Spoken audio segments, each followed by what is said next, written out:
Assalamualaikum warahmatullahi wabarakatuh. Pada pertemuan yang lalu, kita sudah membahas mengenai tujuan hukum Islam atau yang dikenal dengan istilah maqasid syariah, di mana tujuan umum dari hukum Islam adalah untuk menciptakan kemaslahatan. Dan kemaslahatan tersebut dibagi menjadi 3 tingkatan. Yang pertama adalah kebutuhan primer atau yang dikenal dengan istilah ad-daruriyat. Karena jumlahnya ada 5, maka seringkali disebut dengan istilah ad-daruriyatul khamsah. Yang kedua adalah kebutuhan sekunder atau hajiat. Dan yang ketiga adalah kebutuhan tersier atau tahsiniyat. Setelah itu kita sudah mempelajari juga klasifikasi hukum Islam yang secara umum dibagi menjadi 2, yaitu ibadah dalam arti sempit dan muamalat dalam arti luas. Sekarang kita lanjutkan pada materi mengenai prinsip dan asas hukum Islam. Apa sih prinsip-prinsip syariat atau hukum Islam itu? Prinsip-prinsip syariat itu merupakan konsep, kaidah, atau nilai dasar dan umum. Dari mana bisa diperoleh konsep, kaidah, atau nilai dasar dan umum itu? Dari penafsiran atau pemaknaan atas serangkaian atau bahkan seluruh ayat Al-Quran dan sunnah Rasulullah yang bertautan dengan fikih secara keseluruhan. Berarti yang terkait dengan amalan mukallaf. Nah, dari ayat-ayat Al-Quran, kemudian dari sunnah-sunnah Rasulullah yang terkait dengan amalan mukallaf, ditarik suatu konsep, kaidah, atau nilai dasar dan umum. Itulah yang kemudian menjadi prinsip-prinsip hukum Islam. Nah, jadi pada dasarnya, prinsip-prinsip hukum Islam itu ya bersumber dari ayat-ayat Al-Quran dan sunnah Rasulullah. Yang kemudian dari situ ditarik menjadi suatu konsep, kaidah, atau nilai dasar dan umum. Apa fungsi dari asas atau prinsip tersebut? Fungsinya sebagai tolok ukur dan rujukan untuk mengawal dan mengetahui kesesuaian antara hukum atau peraturan yang dihasilkan oleh para penggali hukum, mustambit, dengan maksud dan tujuan nas baik Al-Quran maupun As-Sunnah. Dengan demikian adanya prinsip-prinsip ini untuk memastikan bahwa hukum yang dihasilkan oleh para mustambit atau penggali hukum ini sudah sesuai dengan maksud dan tujuan dari nas Al-Quran dan As-Sunnah. Nah, ketika seorang mustambit menghasilkan suatu hukum tertentu dari penggalian yang dilakukan, nah maka produk hukum yang dihasilkan tersebut tidak boleh bertentangan dengan maksud dan tujuan nas. Ya, untuk mengetahui ini sudah sesuai atau belum dengan maksud dan tujuan nas, maka tolak ukurnya atau rujukannya itu adalah prinsip-prinsip hukum Islam. Jadi prinsip-prinsip hukum Islam ini menjadi pedoman. Nanti dalam penggalian hukum itu harus merujuk kepada prinsip-prinsip ini. Sehingga bisa dipastikan nanti ketika sudah sesuai dengan prinsip ini, ya sesuai juga produk hukumnya itu dengan maksud dan tujuan dari nas. Kenapa? Karena prinsip-prinsip ini kan diambil, disarikan dari ayat-ayat Al-Quran dan juga sunnah Rasulullah. Ya, asas ini juga merupakan tolak ukur dan landasan untuk mengetahui kesesuaian penegakan dan pelaksanaan suatu ketentuan hukum atau ketentuan fikih di tengah masyarakat. Jadi ketika dilaksanakan suatu ketentuan hukum Islam, ketika ditegakkan suatu ketentuan hukum Islam, nah maka sudah sesuai atau belum dengan ketentuannya, itu dilihat dari apakah penegakan dan pelaksanaannya itu sudah sesuai dengan prinsip-prinsip hukum Islam. Kalau sudah mendasarkan pada prinsip-prinsip hukum Islam itu, berarti penegakan dan pelaksanaannya itu sudah sesuai dengan ketentuan. Nah, jadi perlunya adanya prinsip-prinsip hukum Islam itu agar menjadi rujukan, agar menjadi landasan, agar menjadi tolok ukur bahwa penggalian hukum dan pelaksanaan hukum itu sudah sesuai dengan maksud dan tujuan nas, yaitu Al-Quran dan As-Sunnah. Nah, sehingga dalam penggalian hukum ya harus merujuk kepada prinsip-prinsip itu. Dalam penegakan dan pelaksanaan hukum harus merujuk kepada prinsip-prinsip itu. Karena prinsip-prinsip itu disarikan dari ayat-ayat Al-Quran dan Sunnah Rasulullah menjadi suatu kaidah yang bersifat umum. Nah, apa saja asas umum dari hukum Islam itu? Nah, dari ayat-ayat Al-Quran, kemudian sunnah-sunnah Rasulullah ditarik. Kemudian ditemukanlah asas umum dari hukum Islam. Yang pertama, apa asas umumnya? Yaitu menghilangkan kesulitan. Ketika ada penemuan hukum atau penegakan hukum Islam yang justru menciptakan kesulitan, berarti ini tidak sesuai dengan tujuan atau maksud hukum Islam. Nah, karena apa? Mestinya asasnya adalah hukum Islam itu menghilangkan kesulitan. Misalnya, ketika para mustambit melakukan penggalian hukum terhadap keadaan di mana seseorang sedang dalam perjalanan jauh atau bersafar, menyangkut pelaksanaan sholat.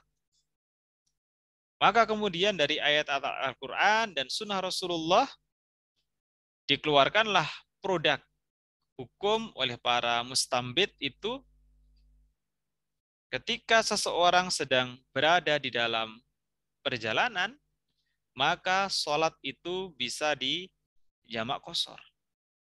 Sholat itu bisa digabung dan bisa diringkas.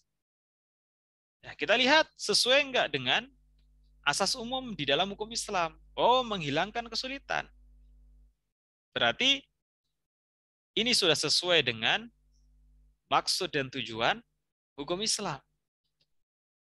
Yang kedua, yang merupakan asas umum dari hukum Islam adalah menyedikitkan beban.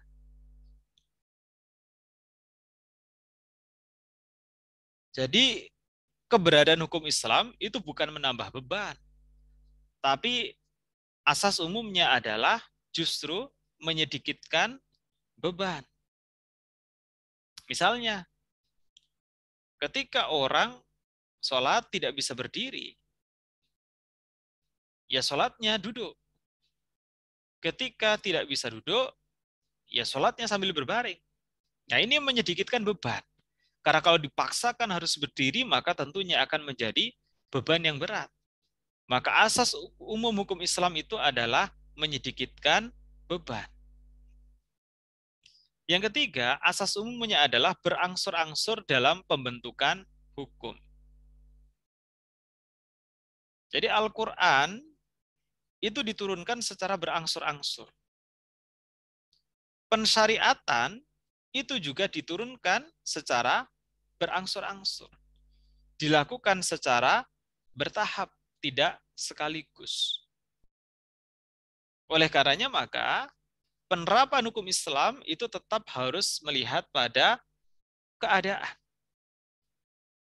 Sehingga tidak bisa langsung ini harus diterapkan, ini harus diterapkan.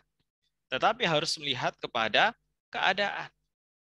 Misalnya, masyarakat jahiliyah dulu hobinya salah satunya adalah mengkonsumsi minuman keras atau khamr. Karena tahu itu merupakan hobi, maka hukum Islam itu turun secara berangsur-angsur terkait dengan larangan untuk minum minuman keras. Pertama kali turun, la taqrabus sholata wa antum sukaro. Janganlah kamu mendekati sholat ketika kamu dalam keadaan mabuk. Karena nanti bacaannya bisa ngelantur. Kemudian bertahap.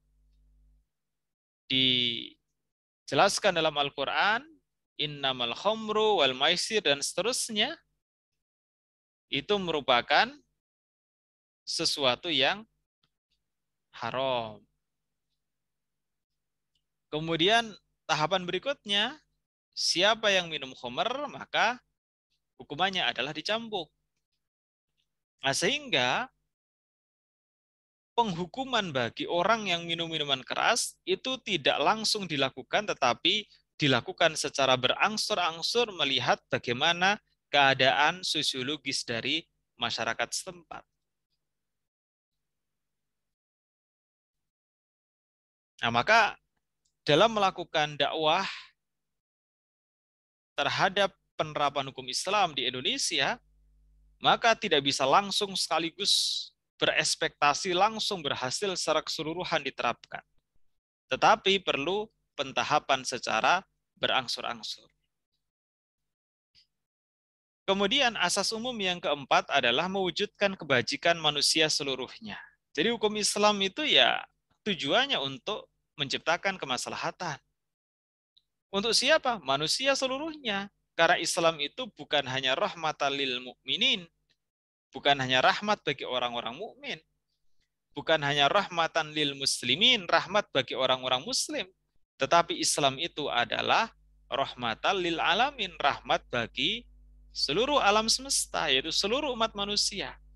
Maka ketika hukum Islam itu tegak, pada dasarnya itu mewujudkan kebajikan bukan hanya untuk orang-orang Islam, tapi juga untuk seluruh manusia.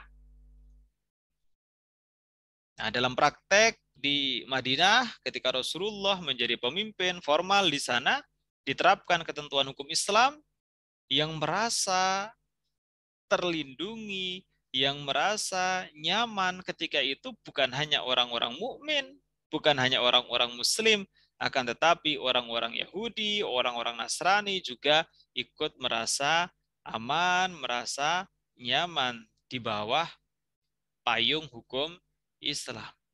Karena memang Islam itu adalah rahmatan lil alamin, rahmat bagi seluruh alam. Yang kelima, yang merupakan asas umum hukum Islam itu adalah menegakkan keadilan. Nah, tujuan dari hukum Islam itu adalah keadilan. Maka dalam Al-Quran dijelaskan, i'dilu huwa aqrabu littaqwa. Berbuatlah adil karena keadilan itu sangat dekat dengan takwa. Maka adanya hukum Islam itu untuk menciptakan keadilan. Dan keadilan ini merupakan salah satu bentuk kemaslahatan yang merupakan tujuan akhir dari hukum Islam. Orang yang salah ya dihukum, kemudian orang yang benar akan diberikan balasan oleh Allah dengan pahala. Itu adalah keadilan. Ada orang yang membunuh orang lain secara sengaja, kalau tidak dimaafkan oleh keluarga korban, maka hukumannya adalah qisas, yaitu dia dihukum mati. Itu adalah keadilan, nyawa dibalas dengan nyawa. Ketika ada orang mencuri dengan kategori tertentu yang sudah dianggap serius, maka hukumannya adalah qat'ul yad, potong tangan. Itu adalah keadilan. Nah, maka asas umum hukum Islam yang ditarik dari ayat-ayat Al-Quran dan sunnah Rasulullah itu bisa disarikan menjadi paling tidak 5. Yang pertama, hukum Islam itu menghilangkan kesulitan, hukum Islam itu menyedikitkan beban, hukum Islam itu berangsur-angsur dalam pembentukannya, hukum Islam itu mewujudkan kebajikan manusia seluruhnya, dan hukum Islam itu menegakkan keadilan. Nah, sehingga penggalian hukum yang dilakukan oleh mustambid itu harus berpedoman kepada kelima asas umum ini. Ya, kemudian apa saja yang merupakan prinsip-prinsip hukum Islam? Yang pertama tentunya adalah prinsip tauhid. Apa maknanya?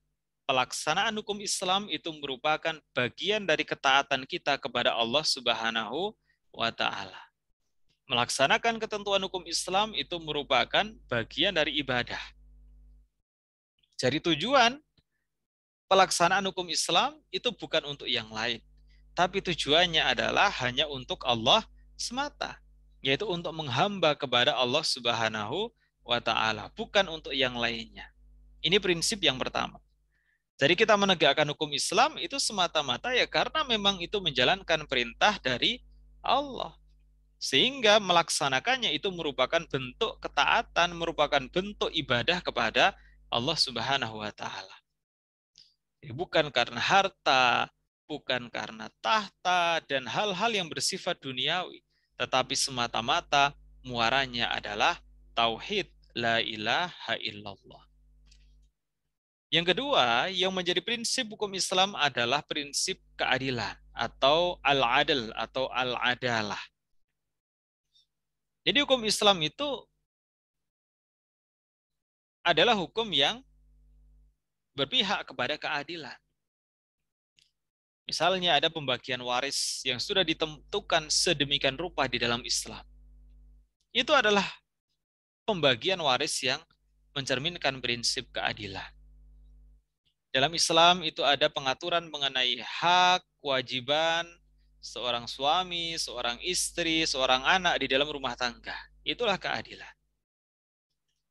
Di dalam Islam, kalau berbuat jahat itu mendapatkan dosa, mendapatkan pembalasan.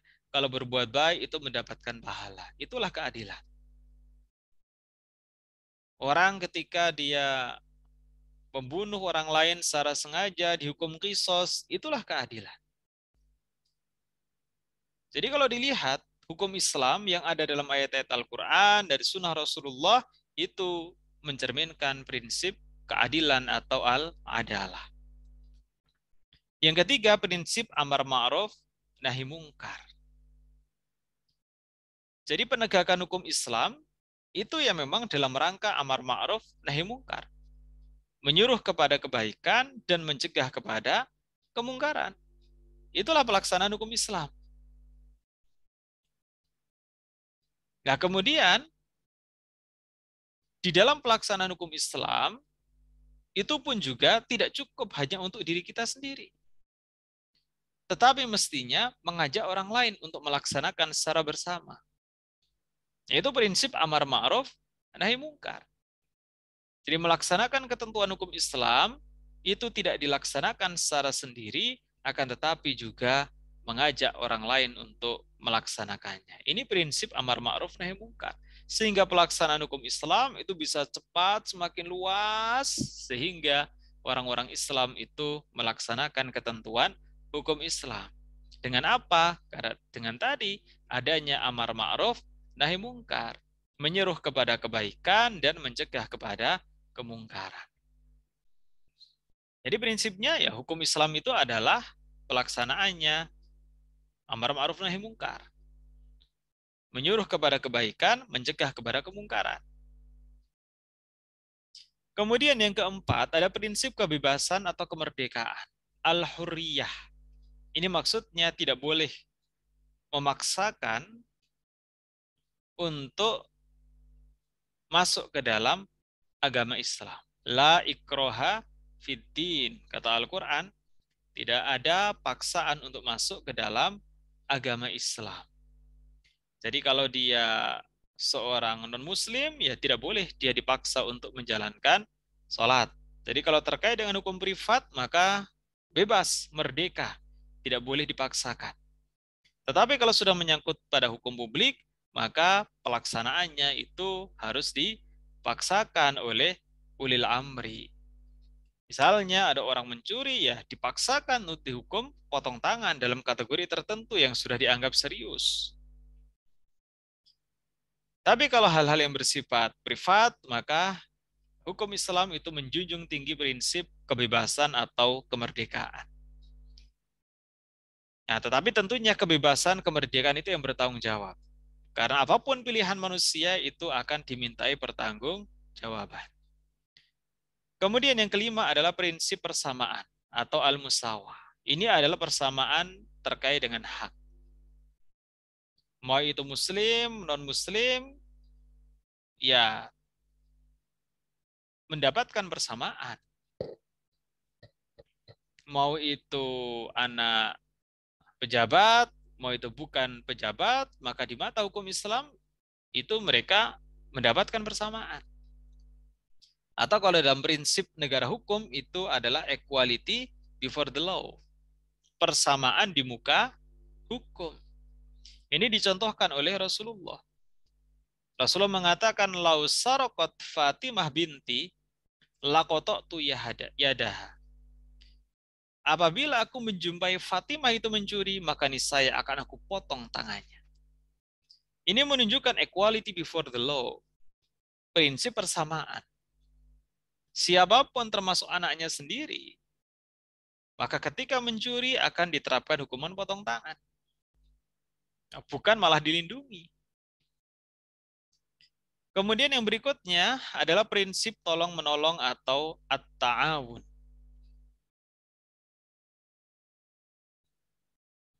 Di dalam hukum Islam, itu ada syariat mengenai zakat. Itu adalah prinsip at-ta'awun, tolong-menolong. Yang punya kelebihan harta, menolong yang kekurangan harta, at-ta'awun. Karena apa? Manusia itu nggak bisa hidup sendiri. Maka prinsip di dalam hukum Islam itu saling menolong atau at-ta'awun satu dengan yang lain.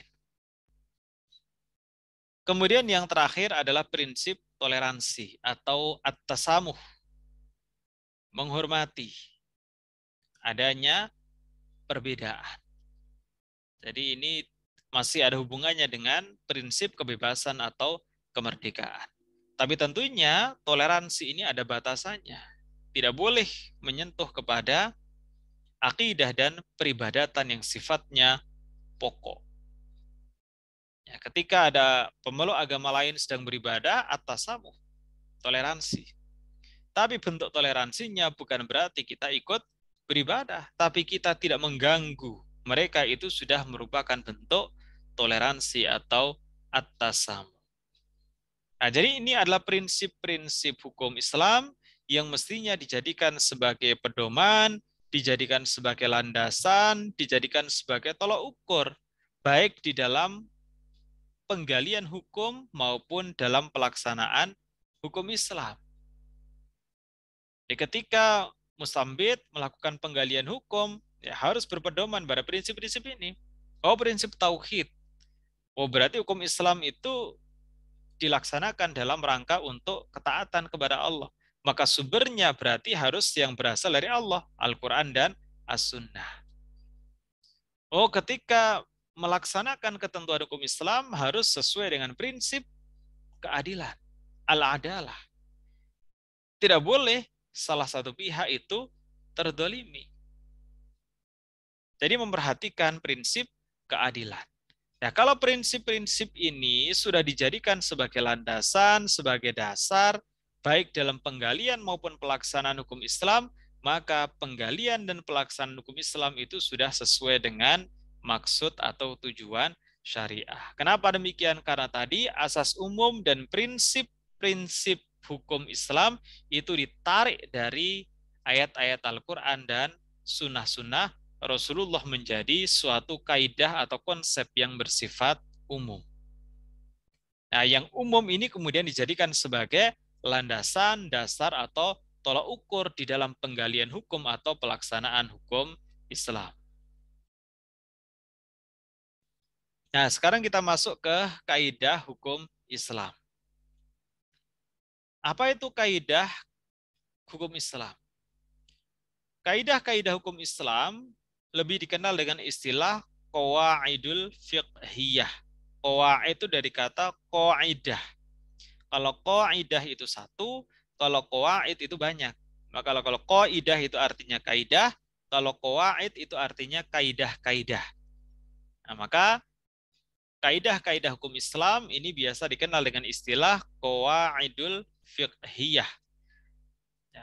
Qawaidul fiqhiyah atau kaidah-kaidah hukum Islam ini disusun oleh para fuqaha atau para ahli fikih sebagai pedoman untuk mempermudah dan membantu permasalahan partikular atau al-juz'iyat dan permasalahan yang mirip di dalam menentukan hukum dari suatu perkara atau kejadian. Jadi ketika terjadi suatu masalah-masalah tertentu yang sifatnya itu partikular, ya bagian-bagian, juz'iyat, maka penyelesaiannya itu bisa berpedoman kepada kaidah-kaidah hukum Islam atau qawaidul fiqhiyah. Nah, jadi memang kaidah-kaidah fikih ini sangat membantu untuk memecahkan masalah-masalah partikuler atau di dalam menentukan hukum suatu perkara atau kejadian. Ya, secara etimologi atau secara bahasa, arti kaidah itu adalah asas dasar, yaitu yang menjadi dasar berdirinya sesuatu. Nah, bisa juga diartikan sebagai dasar sesuatu dan fondasinya atau yang menjadi pokok. Itu kaidah. Nah, di dalam kitab Al-Asbah wan Nadhair, kaidah ini didefinisikan sebagai al-amrul kulli alladzi yantabiqu ala juz'iyatin katsiratin tafahumu ahkamiha minha. Artinya apa? Kaidah itu adalah ketentuan universal. Ini ya, al-amrul kulli. Itu ketentuan universal atau yang umum. Yang bisa bersesuaian dengan bagian-bagiannya serta bisa dipahami hukumnya dari perkara tersebut. Nah, maka kaidah ini sifatnya aghlabiyat, aksariyat, atau sifatnya itu pada umumnya. Karena apa? Ini merupakan ketentuan universal. Sama sebenarnya ini ditarik dari ayat-ayat Al-Quran atau sunnah Rasulullah dalam hal tertentu, kemudian ditarik. Kemudian ayat Al-Quran, sunnah Rasulullah dalam hal tertentu ditarik. Menjadi sebuah kaidah yang mudah untuk dioperasionalkan. Nah, kaidah itu kemudian menjadi rujukan. Ketika ada masalah, penyelesaiannya itu menggunakan kaidah ini. Jadi tidak langsung merujuk kepada ayat Al-Quran dan As-Sunnah. Karena banyak bahasa ayat Al-Quran dan As-Sunnah itu yang tidak operasional. Nah, maka kemudian diwujudkan dalam bentuk kaidah ini. Tapi kan ini sumbernya tetap dari Al-Quran dan As-Sunnah. Maka ketika terjadi masalah tertentu, merujuknya untuk menyelesaikan itu menggunakan kaidah yang sifatnya itu pada umumnya itu. Aghlabiyat, aksariyat. Ya, karena sifatnya itu pada umumnya, maka setiap kaidah itu ya mempunyai pengecualian. Kan yang diambil yang umum itu. Nah, kadang ada peristiwa tertentu yang memang tidak umum. Nah, berarti ada pengecualian terhadap kaidah itu. Kenapa? Karena ada peristiwa yang tidak umum. Nah, karena yang di atas perkara pada umumnya itu ya pasti akan ada perkara yang tidak pada umumnya. Nah, maka ada pengecualian terkait dengan kaidah itu. Nah, ini misalnya beberapa kaidah umum. Ini kan menjadi mudah dioperasikan.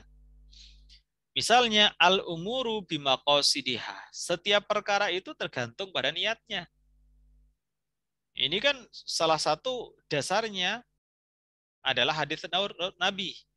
Innamal a'malu binniyat wa innamal likulli imri'in ma nawa.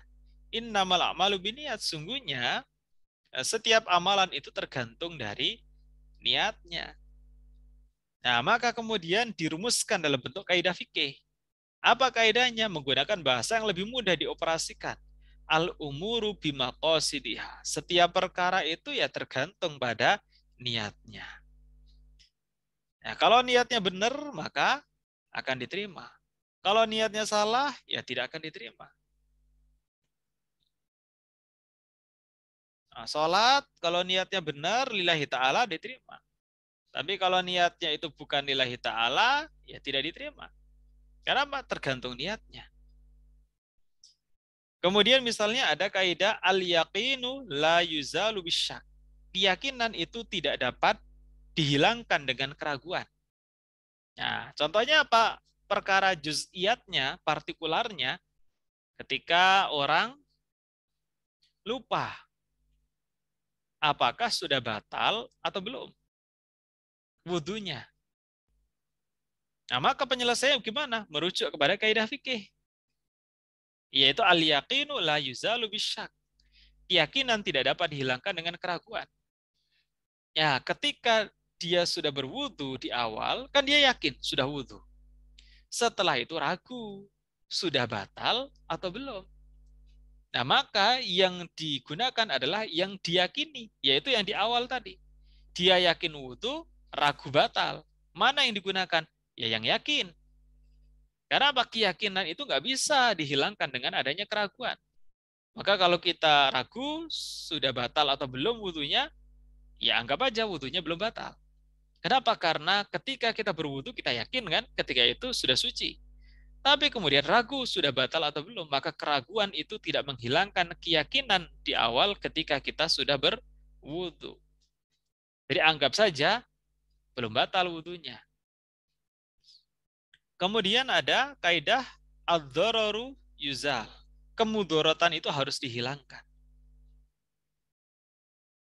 Nah, misalnya apa? Misalnya orang sedang sakit. Kalau terkena air, sakitnya itu bisa semakin parah. Berarti akan menimbulkan kemadorotan. Nah, gimana kemudian untuk berwudu kalau kena air sakitnya ini bisa lebih parah? Maka kaidah yang digunakan adalah adz-dzararu yuzal. Kemadorotan itu harus dihilangkan. Nggak boleh dipaksakan. Nah, maka kemudian diganti dengan tayamum.